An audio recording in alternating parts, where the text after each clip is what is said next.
And we are live. Welcome back, ladies and gentlemen. I am one of your hosts, Blake Ruffino. Alongside me is the other host of this show, the co-host. We're together. I don't know why I always do that. Maybe because I have a single show. I do it every time. Every time. I know. I am one of your co-hosts, Blake Ruffino. Alongside me is my other co-host, Joe DeLeone. You would think after a couple hundred episodes I would get used to that, but nevertheless, here we are. I wonder what number we're at. That's a really good question. But look, Blake, we gotta get it. 52 times 50 times 37. Yeah, we've probably done close to 200. Yeah, probably close to 200. Yep. If Wednesday's show of screaming over Iowa football was any indication of what's going to happen today when we talk about Alabama and Miami, then the folks tuning in today are going to be getting themselves a hell of a show, Blake. I would agree. Now, I will warn some people. I think that maybe they think that my thoughts today about a lot of positivity would probably come to Alabama because on this show, at least last year, I was pretty pro-Alabama at the end of the year, wouldn't you say? Yeah, but then you took the hardest right turn possible because you went from being against me on Alabama, saying that they were better than I thought that they were. Which they were. And they proved me wrong. And then as soon as the whole DeBoer Saban switch happened, you immediately went into they're going to be overrated this year. They're not going to be very good. And I'm fully expecting you to say that. I will Venmo you $100 if you ever heard me say that they'll be overrated. You didn't say those words exactly, but you're putting words in my mouth. So you're already off to a bad I could easily find the clip though where you and I were yelling at each other because I said that they could get 10 wins, and then you got pissed off and started yelling at me saying that 10 wins wasn't possible. Do you remember the end of that context? Not word for word. All right. So I know that, okay, this is going to be a high debate. I said the context is that we cannot assume that they'll get to 10 wins when they had 26 guys in the portal. We honestly didn't know that Proctor would come back. We didn't know if there was going to be other issues. By the way, I do think that there is a big issue that they have. Maybe not a big issue. I think it's the biggest question mark, more than Kalen Deboer, that Alabama has, that we'll talk about here tonight. But I said no one could say that they could get to 10 wins because we don't know what they have. Now that we've seen Deboer kind of stabilize some things, okay. Joe, when you look at Bama, as an example, you cannot tell me that they don't have tons and tons and tons to replace. By the way, on the opposite side of the ball that Kalen Deboer is known for. So we'll get to all of that, but could Bama get to 10 wins? 1,000%. Yeah. 1,000%. Then every question mark that they have would have to be check marked by if you're talking about the defensive side of the football. I just think that there are less question marks when we really dig in than we really think that there are with this team. Some think that there are.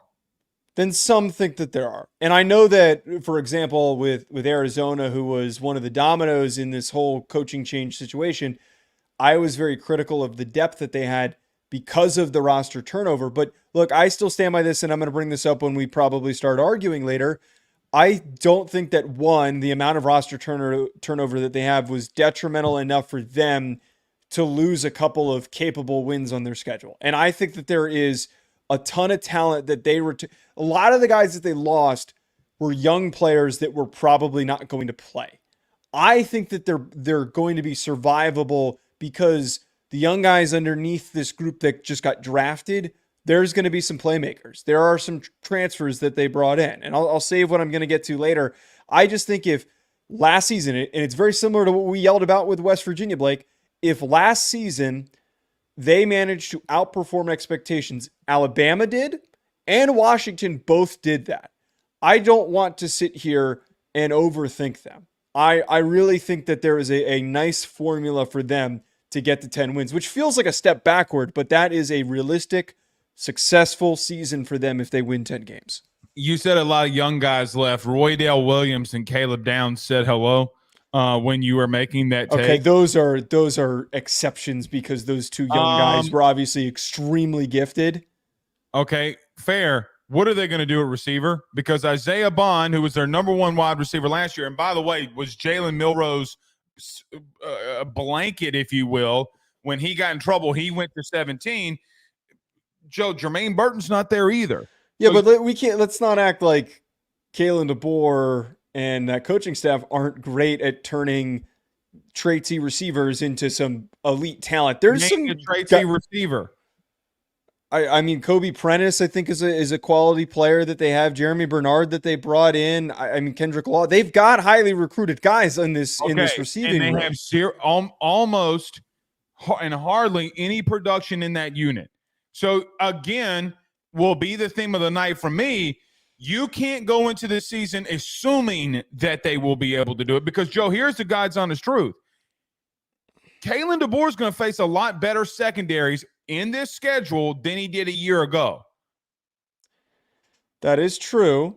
Okay. And that is true. You don't have a top flight outside of Ryan Williams, premier wide receiver. So if you're going to go based off of how they recruited in the position, I mean, nobody was more highly rated than Ryan Williams, but you need more than one.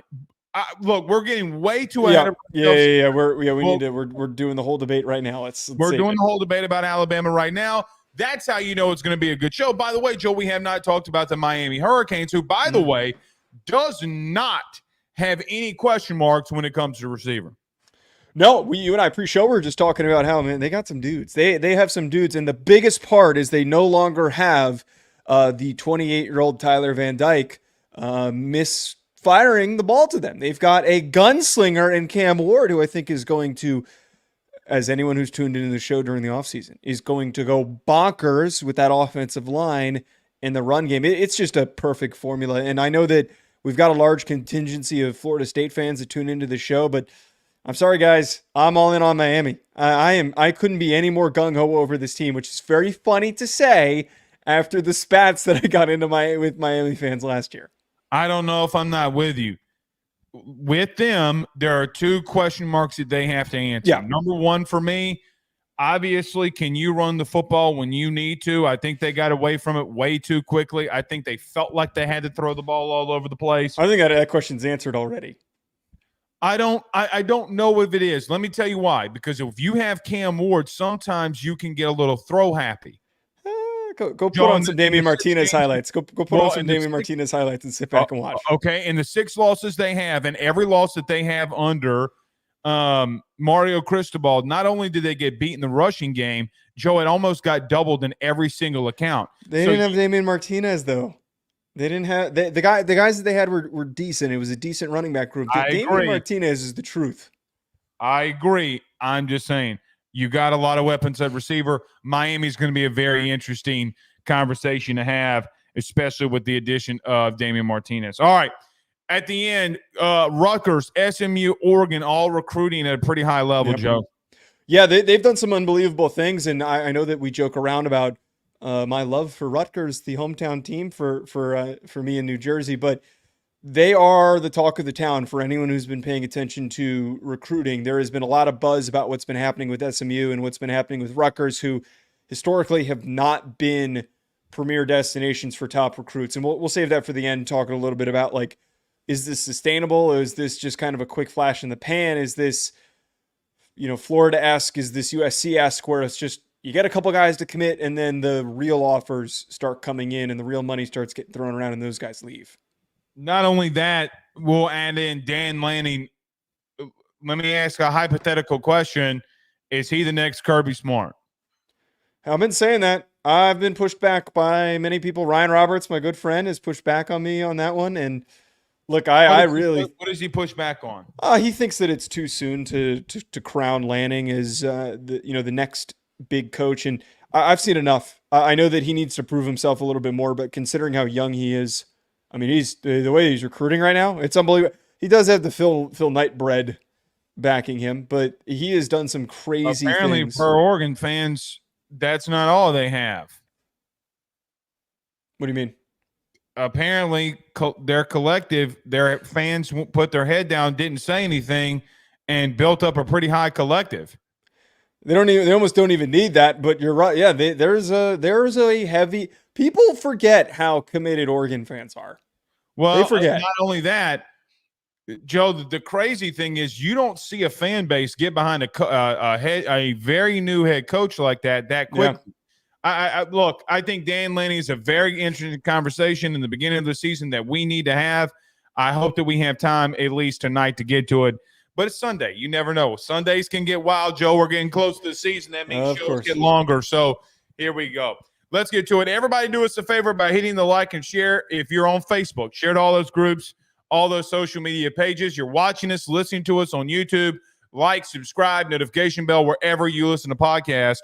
Rate, review, and subscribe. Joe, let's talk about our good friends over at betonline.ag. We come back. We'll break down Miami, Alabama, and talk some recruiting. We do that next. Stay with us. BetOnline is the fastest and easiest way for you to wager on all of your favorite sports, contests, events with the first-to-market odds and lines. Find reviews for all the news for each league, including Major League Baseball, NFL, NBA, NHL, combat sports, college sports, esports, and even golf. BetOnline continues to be the top online resource for all of your sports information for live in-game betting, props, and futures. Head on over to BetOnline today and use your mobile device to join and make your first sports bet. Use our promo code BELIEVE50, that's BELIEVE50, BLEAV 50, to receive your 50% off welcome bonus on your first deposit. That's betonline.ag, betonline.ag. It's not missed by me that not only the best pitcher in Major League Baseball, but a guy who only has 10 starts and comes from LSU, Paul Skeens, is now an all-star. So he went to LSU? Paul Skeens? I'm messing with you. I know he went to LSU. I can't let you have that. You can't lead in with that out of the break, and I'm not going to just give you that. His son stuff's right here in the studio. Only if people could see it. That's all I'm saying. All right. Joe, we got a lot to get into. Joe, I got to admit something. I'm very excited about this deep dive. We continue on our path of deep dives as we talk about the Miami Hurricanes here. Joe, on paper, they have more than enough. I will admit, today watching a lot of their games from last season, what they're bringing in, and what they've done, how they've built the foundation in Miami. Joe, I don't know if the expectations for the Hurricanes don't need to be sky high. Now, here's a couple of questions that we'll need to answer during the show, but I'll kick it off to you. Can Mario Cristobal get over that hump? Can Miami get over that hump? Is the U really back? Joe, they have some very talented pieces here. I don't know if you can't start talking about them potentially being a playoff team. So first of all, you brought up the expectations, and I think that is the most important part of all this. I am really bullish on Miami, and I really think that this is going to be a huge year for them. But that needs to be the first talking point, because if Mario Cristobal, it's very similar to when we do the Ohio State one for expectations for Ryan Day. If Mario Cristobal doesn't beat Florida State and does not end this season with at least 10 wins, I think it is an absolute failure for this team. I think that they have gotten to the point where this team is the most gifted that we've seen in the last 5 to 10 years for Miami. Let's keep it safe and say 5 years. And I say that in a positive note. All I'm saying is that Miami has to win, otherwise things start to get really dicey for Mario Cristobal, just like we were doing with Mike Norvell not that long ago. And look at the turnaround that he had to the point where he gets this massive contract. He was brought up in the Alabama coaching search. I think that what is going to carry them is the continuity at offensive line. Mawanoa is a young, budding player. Samson Oakland-Lola is also known as the Pancake Honcho, is supposed to be stepping in, a former 5-star from Massachusetts. The rest of that O-line is scary good, and they obviously are going to be the backbone of this team. Damian Martinez being put into the run game is an injection of ridiculous juice to this team. And I think that not enough people are talking about what that is going to do for this offense. They are going to run at will, considering how good Damian Martinez was able to be last year. And finally, I love Cam Ward. I have been rooting for this kid for so long. I was happy that he ended up at Miami, a team that has 2 talented receivers in Colby George and Xavier Restrepo. and that he has this offensive line blocking for him, and more importantly, he's got a run game to lean on. I think that they're going to go stupid. And I think that their front seven is strong enough to hold off some of the better offenses that they face. There is so much potential for this team, and I think that they're going to hit it. But the expectations and the pressure is going to be really freaking high if they can't get where they're supposed to be. I don't want to say it would be a failure if they lost to Florida State, but I still think that they can lose to Florida State and go 10-2 and get into a playoff, and it is good. The Florida State might have been a little aggressive, but I would argue that I think it's a little aggressive because look, if they get into the playoff, all right, well, then the Mario Cristobal hire was a big deal. It was a great hire. Now you're back in, or now you're into the first overall playoff. Things start moving in that direction. Joe, as good as they've been in recruiting, do they start flipping some kids? Because look, now Miami looks like that they'll play an NIL. There's so many different things that ride on them getting to a playoff this year, in my opinion. Yeah. You talked a lot about them offensively, adding Damian Martinez. I'll get to that in a minute. Obviously, Cam Ward. Joe, what makes them so intriguing to me, I know about, and we have talked about, and we have gone at length in talking about Miami, their offensive pieces. It's not that for me. It's that they were 25th in the country in total defense last year. They were the 11th team in the country last year in defending the run. There was one bad area that they had. I'll talk about. They were 19th in team sacks. They were 37th in the country on third down. Now, do they got to get better through the air? Yeah, they were 55th in passing yards allowed, but they bring in, obviously, or in my opinion, one of the best corners coaches in all of the country. I joke about him all the time on the show because he was at Marshall during the whole Notre Dame thing. All I'm saying is, Joe, it's not necessarily – I know what Cam Ward's going to give me. At this exact moment, I feel like I know what Cam Ward gives me. I know what Damian Martinez gives me. I know what this really talented offensive line might give me. Their receiver room is ridiculous, and I think it's something that we need to talk about like as a segment in and of itself. But nevertheless, I think that they're highly and big time God, I can't believe I'm going to say this. Joe, I think they're a complete team.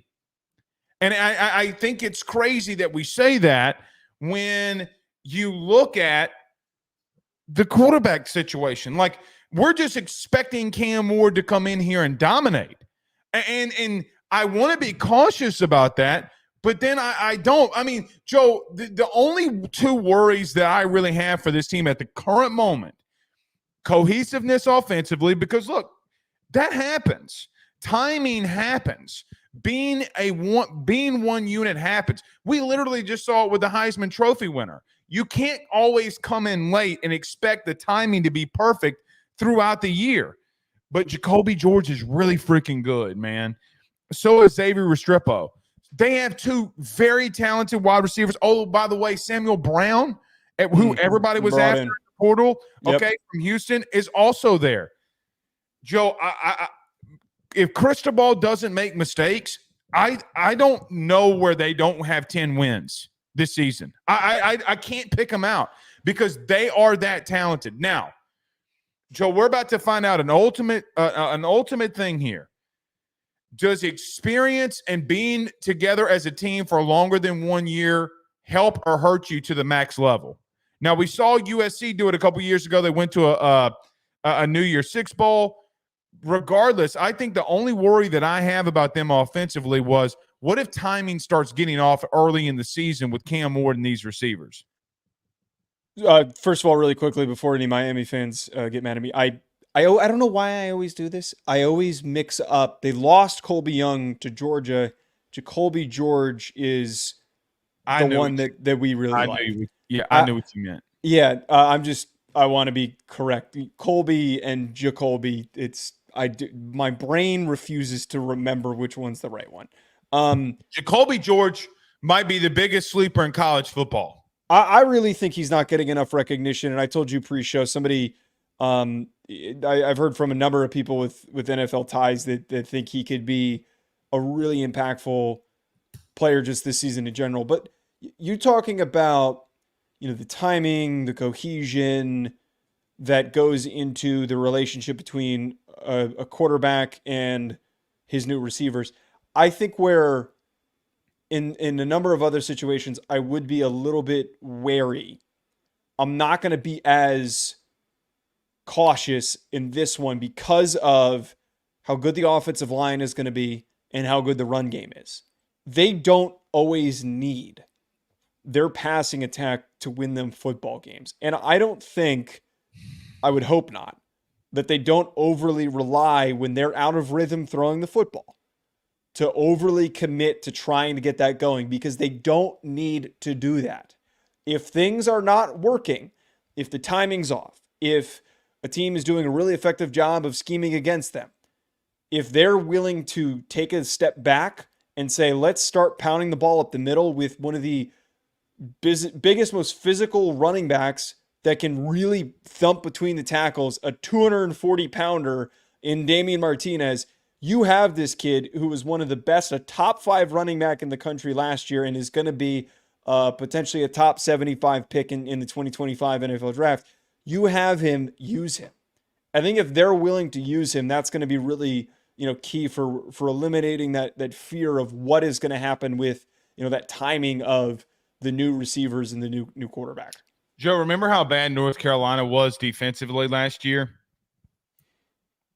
They weren't that bad. They were pretty bad. Miami couldn't. They were not good. It's why Gene Chizik left. I mean, they were better than you think they were. Chizik got pushed out because of how bad they'd been. Nevertheless, okay. All right. Nevertheless, they ran for 91 yards versus North Carolina.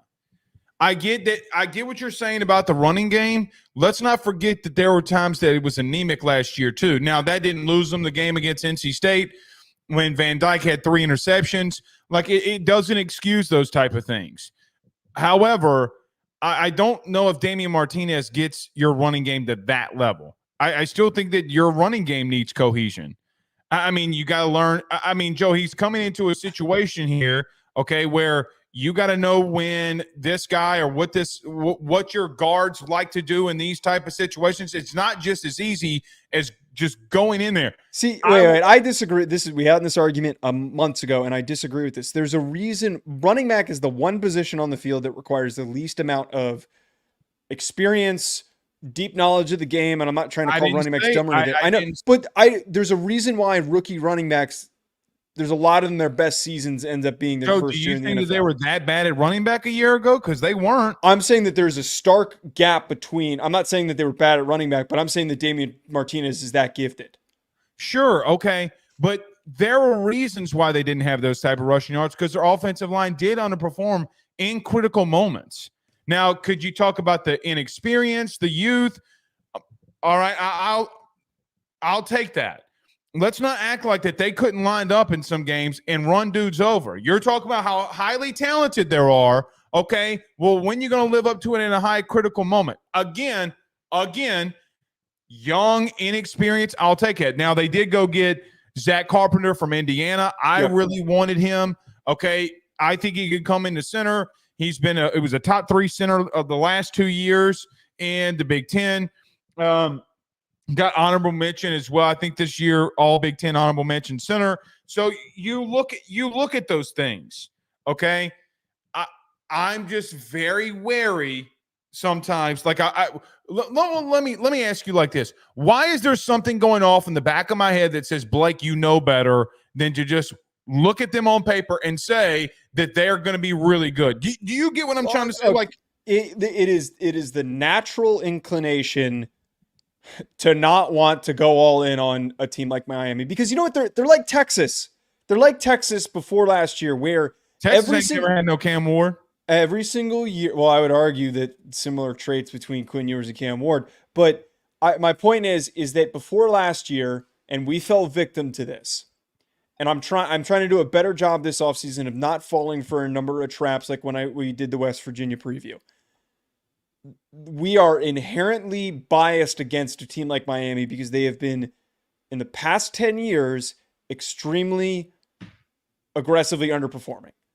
Every year we play never had talent like this, though. I know, but that's my whole point, is that we need to forget the fact that they have been overvalued a lot in the past 10 years, constantly ranked in the top 25 just because they're a big name and they once were an elite football program and they once were the pinnacle of college football. Both them and Texas were always overvalued like all hell. We can't let the fact that they have underperformed those years impact the expectations for this year. Yeah, they are Texas. But here's the question. In the NIL era, Texas rose and got to a playoff. Now that this is open and honest, Joe, what am I seeing from programs around the country? Whether you want to tie it to this or not, it's the truth. Teams that yearn for winning national titles are the teams that are spending the most money. Yeah. And I think that has accumulated you with the most talent. Like, for example, I think Miami, I think Oregon, I think Ohio State are all yearning for a national title. My point would be with them, like I led in the open, I think that you need to lean more defensively. Look, you went and got a couple of defensive linemen from the portal. I think Simeon Barrow, in my personal opinion, when we were going through all this portal defensive tackle stuff, I thought Simeon Barrow, in watching film, was by far the best college defensive tackle in the portal, just by his impact and what he did. Joe, I don't know where they get better defensively, but they got a lot of dudes returning. Kiko Moanau, say it again. Maui Noah, thank you. The Kiko Maui Noah had 18 tackles for loss last year, 7.5 sacks, 82 tackles. But Ruben Bain returns. Those are the things, Joe, that I look at. Like, everybody wants to look at them offensively. When I look at this team, I don't know, Joe, if I'm not supposed to look at them defensively. Think about it like this. You know what? When I was watching a lot of their games today, you know what I kept coming back to? Holy shit, how good this defense was last year, and we didn't talk about them because they were losing. Joe, think about it like this. Tyler Van Dyke in the North Carolina State game barely got past the 50. They kept them in the game. They were overperforming so many times last year that because they would break late in the game, whatever happened, okay, the Haynes King thing happened at the end, that wasn't on them. I don't know, Joe, if we're not looking at a top 10 defensive team, which makes them, to me, more dangerous than all the things. Like, I love Jacoby George. We talked about this in the beginning. I love everything that they have offensively. Joe, I think they're going to be a top 10, top 5 defense, and this is where they're going to make their bread. If they want to get to that big playoff run, Joe, if they can't score, then what? Oh, by the way, the ACC is not as talented as you. The only other team that possibly could say this, Joe, would be Florida State. And I got to be honest, when it comes down to it, here's my point. When it comes down to it, I trust Cam Ward more than I trust DJU. I mean, that shouldn't be a hot take. They've both played a similar amount of football, and one, despite being far less recruited, has been so much more impactful. One has had more opportunities with more talented teams and underperformed. Meanwhile, the other has had deeply under-talented teams and has allowed them to rise to a ridiculous level. Agreed. Not to mention, by the way, Cam Ward beat our good friend DJU last year when they faced each other. He did. That was going to be the last point that I brought up. Was it last year or 2 years ago? No, that was last year. That is very funny to think about, that they were just at a rival program and they're back at another rival program. That's very funny that worked out like that. Here's another thing. I'm going to throw this out there to you. I'm not going to say it tonight, but I'm going to give a massive hint. I think I have my ACC champion.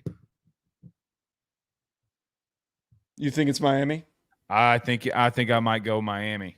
I don't disagree with you.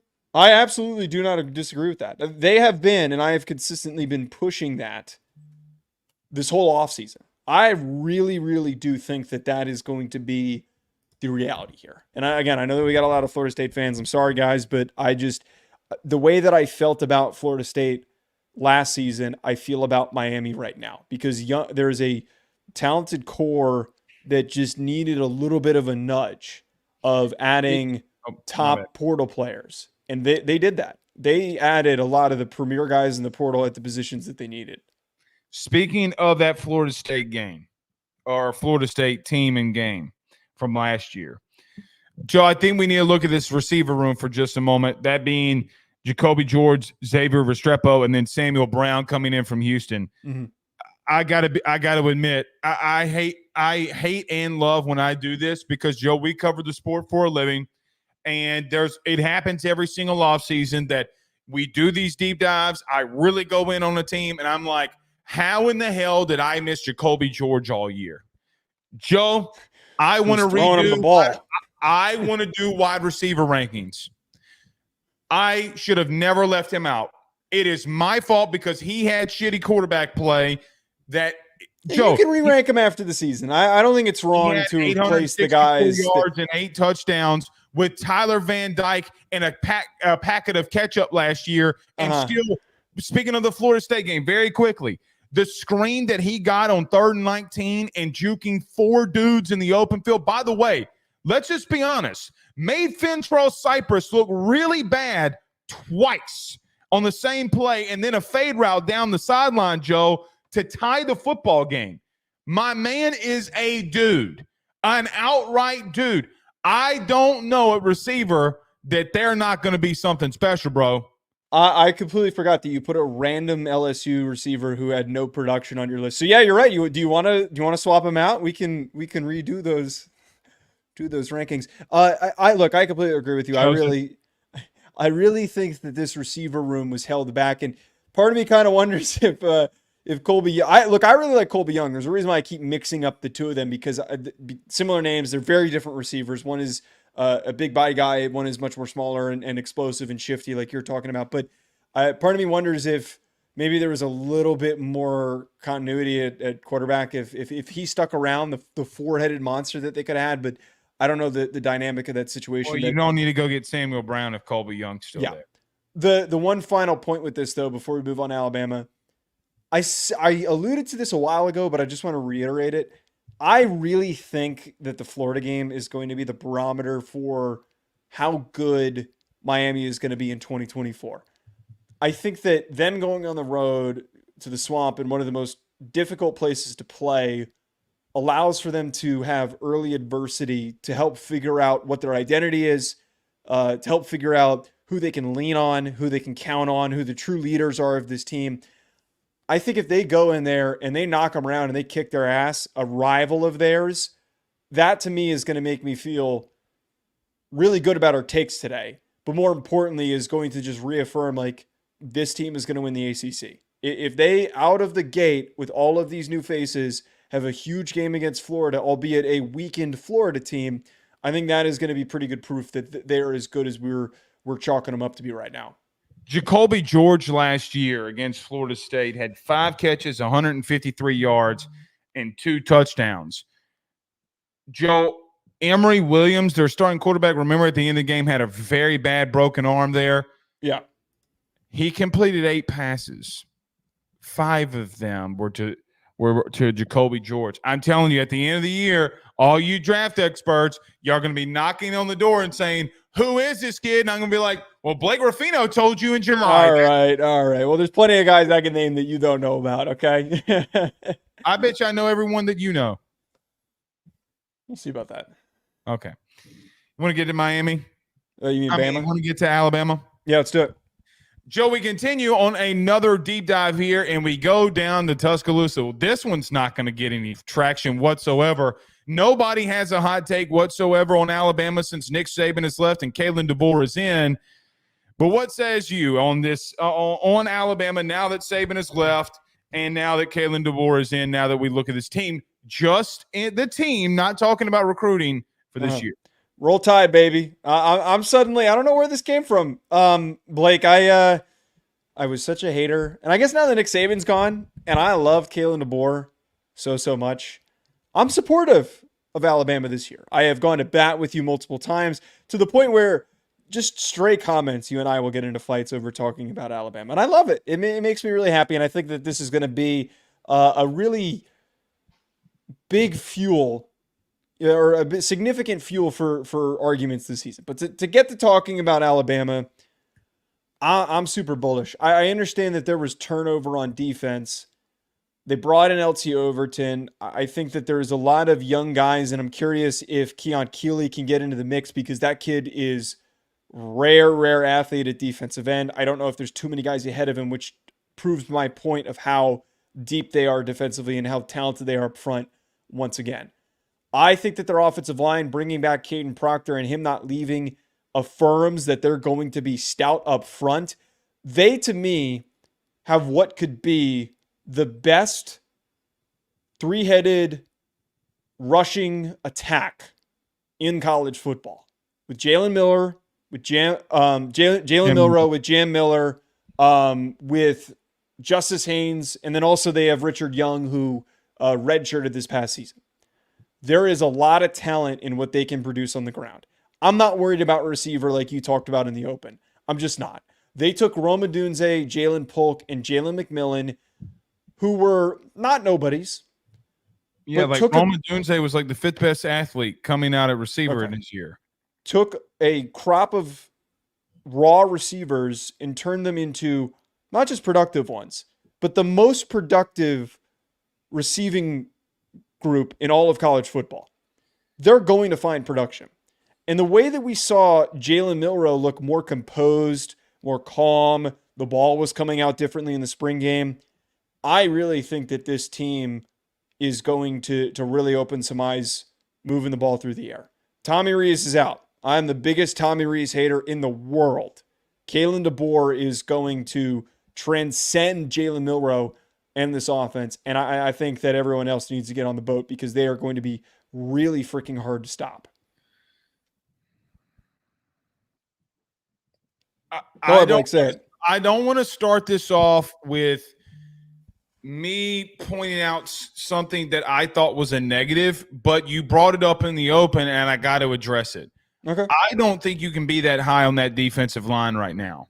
Not with what they lost. And I use D-line with what you lost and just, I guess you can talk about edge. But look, Braswell and 15, Dallas Turner are not there. Joe, you're having to replace 25 sacks from the starting defensive line. I know those guys play backer, but you get what I'm trying to say here. At least Dallas Turner did. That's tough to replace. 25 sacks, Joe, from three dudes. And I understand that you're talking, but you're saying if LT Overton from Texas A&M could take that next step. Joe, you're replacing a lot on your defensive line. Now, I'm not talking about their entire defense. Like, for example, just going to give a big example, Malachi Moore returns, and both of their inside backers return in Lawson and Campbell, who were both very talented, very, very good linebackers. On the same token, Joe, I do think that there are some snippet of things that you can take from spring games. Joe, they got pushed around on that defensive line. I mean, you cannot take away that you legitimately have some footage of D-line getting pushed around. Yeah, but who are they? We do this all the time.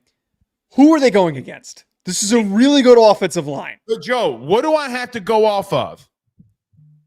You have to go off of the Tyler Booker and Caden Proctor. Okay, I don't think Caden Proctor played in the spring game. I'm talking about their defensive line.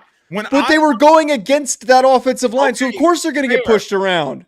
They're getting battle tested going against those dudes. You think with the teams that like Georgia in the offensive line that they return, LSU in the offensive line that they return, there are going to be teams that are on this schedule that do not have slouches along the offensive line. By the way, I'm just going to let you know, those two offensive lines are more talented than yours right now as a cohesive unit. So I'm just going to I think you're making it seem like there's some huge gap between. I would still put Alabama maybe in the top 8. I'm not putting them in the top 2, which is where I'd put they're in the top.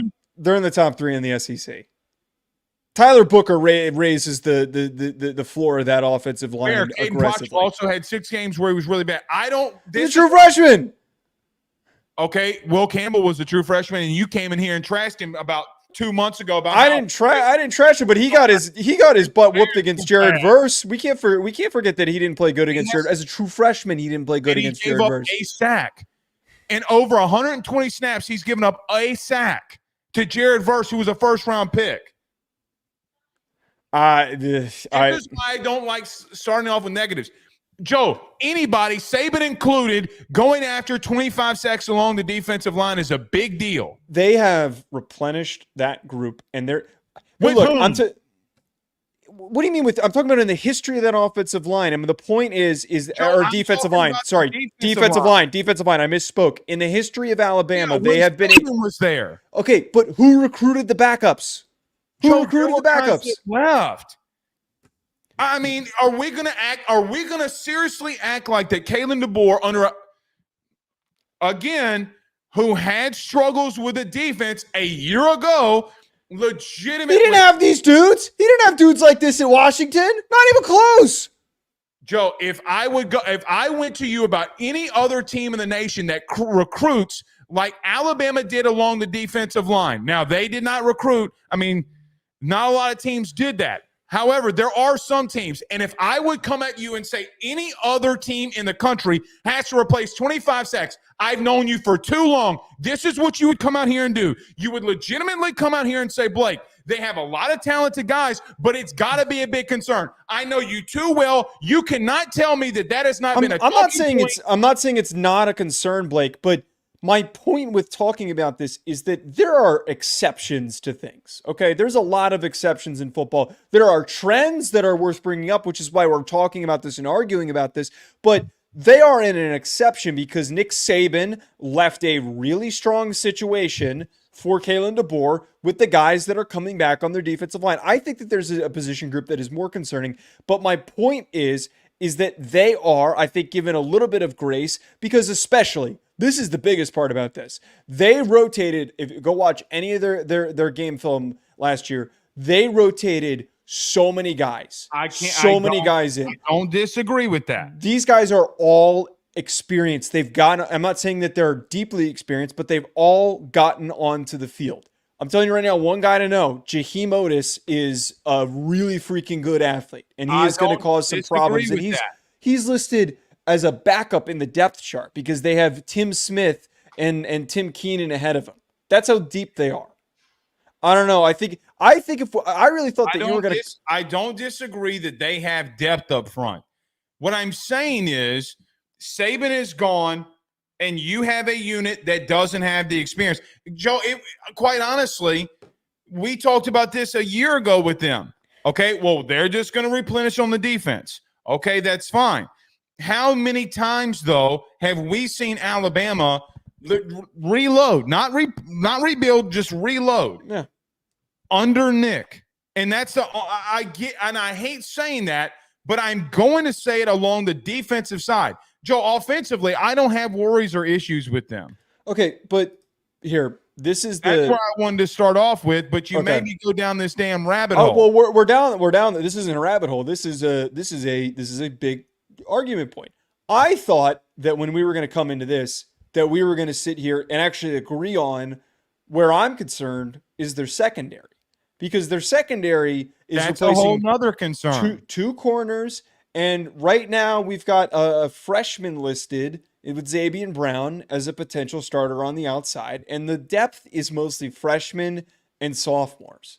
That was where they got picked apart the portal. Jackson, Malachi Moore returns, and Joe, you do have two backers. Both of your inside backers return. But my problem is, Joe, if you for example, I agree. Keon Keeley could be something special, and then all of a sudden it's like replacing Dallas Turner. I get what you're saying. It's still a question mark because here's another thing. Joe, what if quarterbacks have the ability to get to the receiver quicker than they normally would against a Bama team because how bad they are at corner? Oh, okay. I didn't think that was where here's the thing. You can't lose everything that they lost defensively, head coach included, and say that there's not going to be units in step back. There's no way. Obviously. So, by the way, just throwing this out there, they were a top 20 defense. They were really good last year. They gave up a lot, too, in the beginning and middle parts of the season. Now, I think offensively things got better, and it took pressure off of them because they ran the football more effectively. But there are question marks that Kalen Deboer defensively has to answer more, quite honestly, than I think offensively. Now, I do want to get to them offensively. Yeah, let's talk about it. I do. I don't want to disagree with you. I don't know if it's going to be one of the best rushing attacks in the country with those three that you mentioned when you're talking about Milroe, Justice Hayes, and Jam Miller. And Jam Richard Miller. Young is a guy to pay attention to. He might emerge as I remember watching his high school tape a couple of years ago when he committed. I mean, he can run. They've got some really, really nice group of guys. I was just going to say I was surprised based off of everything we saw at Washington, just how run-centric Kalen Deboer could be, right? Like, I mean, they were pretty, like, was kind of surprising. I do think that they have question marks at receiver, okay? You don't have a lot of production there. And by the way, Jalen Milroe's best weapon to him, his safety blanket, Isaiah Bunn is in Texas. They got question marks there too. I just don't know if I worry about them as much on that offensive side. I'm again, as I said in the lead-in for this segment, I really think that they're going to hit the ground running, and I think that the biggest point that I'm going to stand by, and this could get me a little bit killed if this is a really high risk take and one that could blow up in my face, but I really think there is a potential for Jalen Milroe to finish as one of the best quarterbacks in the country, like top 5 quarterback in the country. Good, because he is a rare athlete. And I was critical of him last year. I was more critical, what was often not fully understood by Bama fans last year.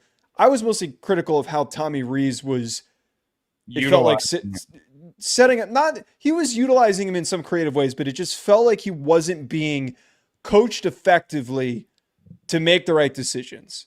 His feet were a mess. His technique, his throwing motion, it just all felt very erratic. And that is something that Tommy Rees had never been good with. He was not a bad play caller. He was a fine play caller, an average play caller, but he did not do a very good job with Tyler Buckner, with a lot of guys in his time from Notre Dame to Alabama, of actually developing the important details of what it takes to be a good quarterback. I think that Kalen Deboer has already clearly gotten to Jalen Milroe, and I'm just so hung up on that spring game, man. Like, it's all that rings in my head. The way that he just looked was so different. He was so timid last year, and I had referred to this last season. It felt like I was watching Daniel Jones last year, being a Giants fan, the timidness, the overreactiveness, the unwillingness to make a decision. And now that version of him, I think, is gone. And I think that Michael Penix's transformation of being a traitsy athletic guy into being one of the best quarterbacks in the country is all the proof I need to know that Jalen Milroe is going to be really good this year for Alabama. In fairness, Penix already knew the offense before. True. I mean, true. So I don't know if I can 100% agree with you because, I mean, he had a head start going into that. I do think, now, we've talked about 2 quarterbacks today. I want you to pick quarterback A or quarterback B, okay? I'll give you A or B. Both are clearly Jalen Milroe. The other is Cam Ward because those are the only 2 quarterbacks we've talked about. Joe, name this quarterback. Both were 66% completion percentage. One had 35 touchdowns and 6 interceptions. Who am I talking about? That's Jalen Milroe. It's Jalen Milroe. You also know who has the same exact thing, correct? 66% completion percentage, 35 touchdowns. How many? But he had a lot of picks. Cam Ward had a lot of picks. Not last year. Cam Ward had 7. Really? Mm-hmm. Why did I just throwing that out there? Crazy how statistics can fool you to some extent. Well, wait. Well, there's the flip side of that coin is it's also crazy how easy statistics don't tell the full story. Because if we pulled up, we could sit here for an hour. That's what I'm trying to get at. I mean, you think things are very bad. I mean, I got to be real with you. I was asking myself today, how bad was Jalen Milroe? Let me say this, Joe. Down the stretch last season, from the LSU game on, even into the playoff, were there times that Jalen Milroe struggled with decision making? No doubt. He has to get better there, without a question. I can't deny that. However, when he had a clean pocket, so basically what I'm saying is everybody besides Michigan, which, by the way, I'll give him credit. I mean, you got to make play calls if they're going to send the heat at you all night. Like I watched the Michigan game today in the from the playoff. Joe, they were sitting in the house the whole first half. What happened at halftime? They readjusted. They beat them. They got with it. Jalen Milroe took a lot of big steps last year.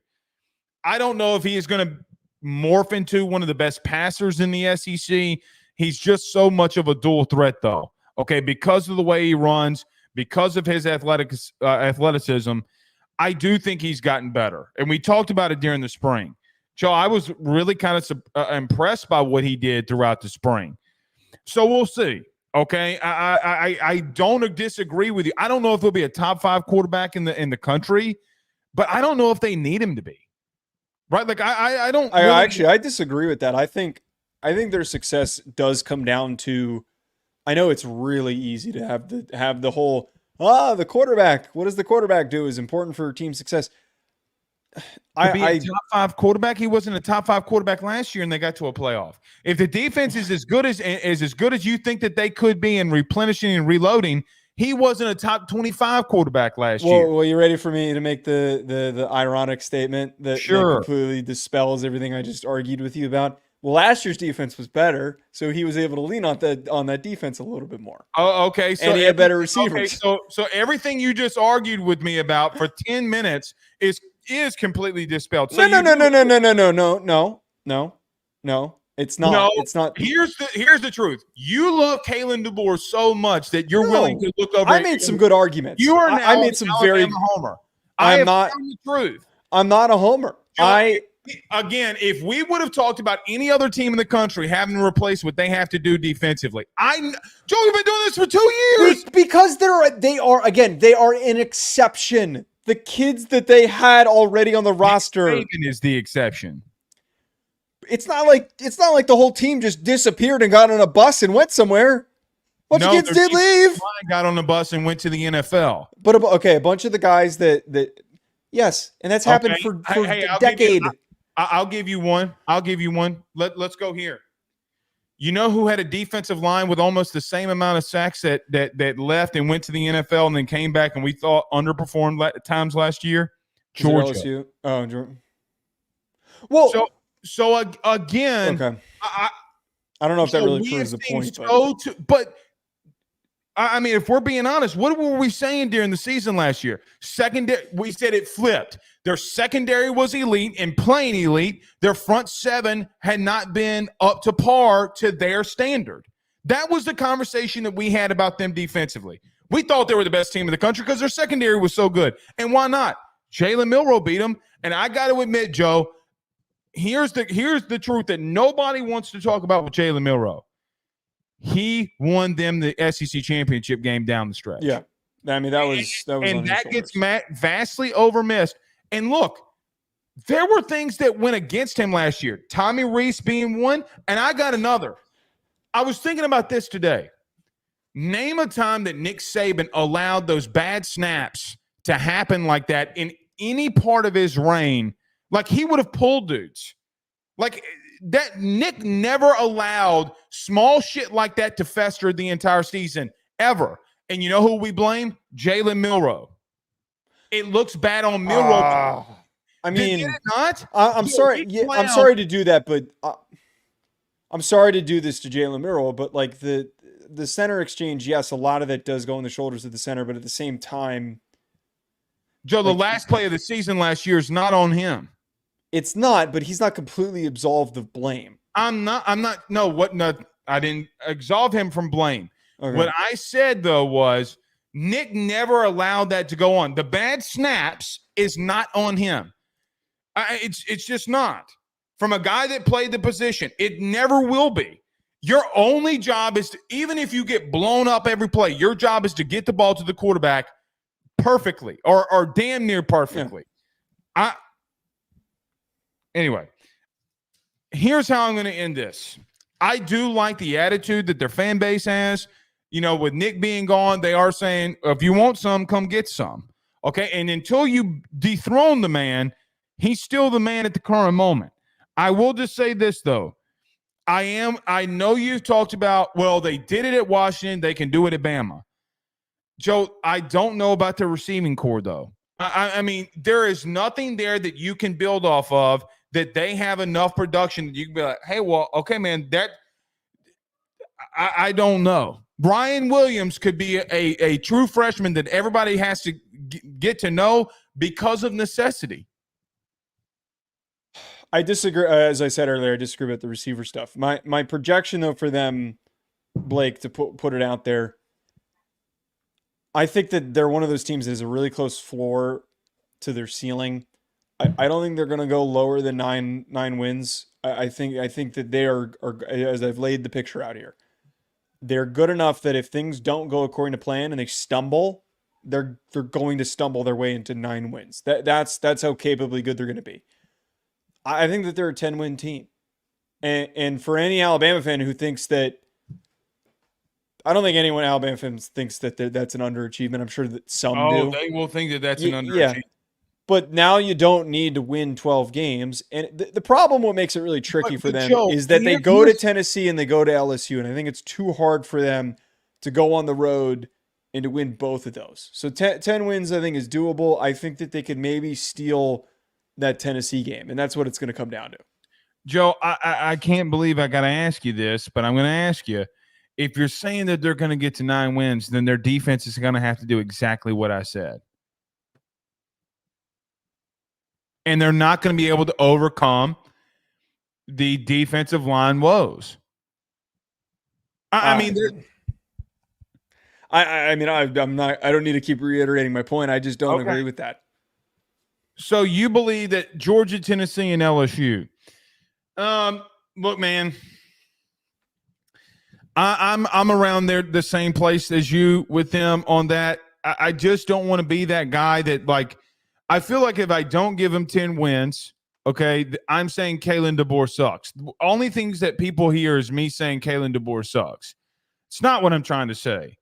I just don't know if I'm with you in an ironic way of getting a 9-3, 10-2, because I just, like, the dude's a really good coach, and I think that they can figure some things out. I just don't know if they're going to be as dominant defensively or either side of the ball as they were a year ago. It all just comes down to this for me, is that Kalen Deboer. Well, you must be pretty high on Tennessee. This is the 3rd time that you've picked them to, a decent team to play them, and you don't. I think that.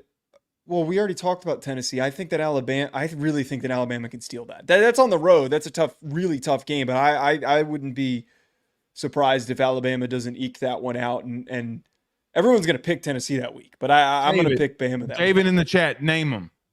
What is he saying? He said Bama is 3 deep with 4 and 5 stars. Just wait and see. Okay, name them. Look, all I'm going to say, though, is that to just completely – and put their production there, too. Okay. All right. All right. You don't need to go back and forth. Kalen Deboer is one of the best in-game coaches in the sport, and this is the most talented roster he's ever had the chance to work with. They're going to – albeit they have one of the most difficult situations with their schedule and with some roster turnover. We have to acknowledge that they are a team that has one of the best recruiters in the sport who put it together and one of the best in-game coaches currently that's leading that team. They're going to find ways to win games that they're probably going to not be favored in. 10-2. I'm sticking with that. What games would they not be favored in? I wouldn't be surprised if, Georgia. They're not going to be favored in. Against Georgia. Name the other, because I don't think they go to Tennessee and LSU. So I don't think they'll be favored in. They're not favored in. Well, they're not going to be favored against LSU because that line is going to be too close, and then they're going to give it to the home team. And Tennessee, there's a potential for that too. Maybe. I mean, Alabama is going to make us some money, or make me some money. We'll see. All right. Let's get to it. You want to end up with recruiting here very quickly? Oh, yeah. Let's hit on Dan Lanning, and then we'll wrap. We can talk about Rutgers and SMU tomorrow. Okay. All right. So, Joe, needless to say, Dan Lanning and Oregon are recruiting at a pretty high level here. And it started to beg the question. I mean, I've started to ask the question. Maybe he is, maybe he isn't. Is Dan Lanning the next Kirby Smart? Because, man, they are recruiting at such a high level. Now, we'll see next week. By the way, the new college football game will be out by this time, or when this guy commits. But yep. DJ Pickett will be committing on the 17th. They get DeCorian Moore. They get Dorian Brew. Dan Lanning off to a roll, man, building something or what could be a monster in Oregon. Yeah, I'm not surprised. We talked about this after signing day, the way that they put that class together. But the thing that really stands out to me is the consistency right now with Dan Lanning. The fact that he kicked ass in his second year in his 2024 recruiting class and then moves on to the transfer portal, kicks ass with one of the best transfer portal classes, which is why we're picking them as a national title favorite. And then to the point now where he just rolls right on into 2025 like it's nothing. Everybody else is in the room trying to talk to kids and offer them money and see how interested they are. And he comes in, dick swinging, kicking the door down, telling everybody that he owns the room. That is what Dan Lanning is doing right now. There are other coaches that have been making waves, but he has been waiting for the moment, and it's very clearly that he is going to continue to push aggressively. And the most important part is that the guys that they got with DeCorian Moore, with Darian Brew, and then they also have the commitment of Dallas Wilson. They are front to back on both sides of the football, very, very gifted as usual. Well, and I think about it last year, Joe. He had a top 5 class a season ago. He got Elijah Rushing, Aiden Breedlin, Jericho Johnson, all along the defensive line, man. I mean, the way that he's building it, Joe, I think is the difference for me. That it's like why people start talking about Kirby, right? Like because of look, man, defensive linemen are a dime a dozen. You don't the Elijah kid. 6'6", 235. Joe, that doesn't fall off on trees. A 5-star. Okay, and that's the point. Now he gets DeCorian Moore over the fourth holiday. Dorian Brew committed. You talked about Dallas Wilson, but Joe, here he comes with Wyatt, the linebacker. I just look at him and say to myself that they are recruiting at such a high level. Joe, I don't know if Oregon's not in a consistent basis as long as Dan Lanning is there, that they're not going to be a consistent contender in the Big Ten. When you recruit at that high of a level, you're going to contend every year, okay, if you're a good enough coach, which I think Dan is. So it's going to be really interesting. By the way, they're killing it in the portal too. I mean, Joe, their backup might be one of the more talented quarterbacks in the Big Ten. Yeah. So here's the biggest thing too that I think it needs to be emphasized. One, they're able to recruit on a national level. They're ascending to this point where they're becoming a national brand. As Phil Knight has kind of wanted them to be Nike University. They have that power to recruit nationally. But I think what the biggest thing is the foundation is why Lincoln Riley, I stand by, is in hot water. Because if you look at some of these kids that they've got committed, you've got Jordan Davidson, who's from Santa Ana, California. You've got Achilles Smith Jr., who's from San Diego, California. You've got Nasir Wyatt from Santa Ana, California. They're getting kids from Arizona. Cooper Perry, who is a wide receiver from Scottsdale, Arizona. Sacramento, California with Josiah Sharma. They are Concord, California. We could keep going down here. They are walking into a region that they're not supposed to have any business in. They are controlling the West. And that is what is going to, I think, ultimately pave this path for Dan Lanning. He can grab guys from around the country, but he is going to turn himself into Kirby, as we keep saying, which is a little bit of an obnoxious comp for us to make, but who cares? He is able to do that because he understands if he can pluck guys from Washington and UCLA and USC that are normally the guys that they're recruiting, it is only going to make them stronger because all the Western kids are going to want to go to Oregon. Look, almost a year ago, Joe, I think it's funny, the DeCorian Moore video of his commitment got 5,000 extra views this weekend because I guess people thought they were doing it on AYS. I love the kid. I think he's very talented. He would be the first wide receiver there if he wants to get drafted in the first round, though, and quite some time. Just throwing that out there. But, dude, they're likely to land per Steve Wilfong, DJ Pickett, right? And so, you look at what they're doing on the defensive side, Joe, not only on the defensive line, they're going into Tampa, Florida. They're going into all these different places and getting talented dudes defensively. What now? Do I think that there comes a time where there may be some other things that he needs to get better at? Maybe land one of these high-profile quarterbacks, but it's tough for me to say that because Dante Moore's in the boat, right? And so you have one of the best backup options in the country. Look, I just look at this, what Dan Lanning's doing, Joe, and say to myself that nobody on the West Coast is doing it better than him right now, and they are recruiting like one of the best programs in the country. Yep. Absolutely. Absolutely. Question becomes, is it enough to take over Ohio State? I don't think that – well, you're just saying on the field. Mm-hmm. I think they're and I kind of like this. I mean, they it's a collision course. Two national brands slamming their heads against one another. I'm excited, dude. I think this is going to be a really good rivalry for like the next – it's going to turn into one in the next 10 years. Here's the thing with Oregon. At some point, you got to get over the hump. You've been on this stage many times, and you have not overcome. But not at this level. Not at this level. No. I mean, we forget now that Chip Kelly wasn't recruiting dudes like this. No, but he was getting in national title games. So He got to one. Yeah, Joe, but he got to another playoff, did he not? Win the playoff in 14? No, Why am I misremembering? I don't know, dude. I really think that this is it's a different world that we live in, but it's I think that they got the multiple New Year's Six Bowls, multiple Rose Bowls. They got to a national championship. I agree with what you're saying. What I was trying to say is Dan has not been there yet. And I do think that there comes a part where people are asking, like Cristobal had 10 wins for all those years. You look at him and say, hey, man, when is Oregon going to take the next step? They could have done it this year, Joe. I mean, on paper. Still only in year 2, though. That's why I'm like giving him a little time. Well, wasn't Kalen Deboer in year 2? But he'd been coaching. He's been coaching a lot longer. Let's the context is important. Okay. We'll see y'all tomorrow, right? Yep, back tomorrow. Normal schedule. Any suggestions on what we'll be getting ourselves into? I'm kind of feeling Oregon. I'm kind of feeling maybe Oregon. Now that we're talking Oregon, you want to? Yeah, Oregon, Ohio State. Maybe we'll do that. Oh God, talk about the bloodbath that's gonna cause. All right, we'll see you tomorrow. Y'all have a good one. Peace.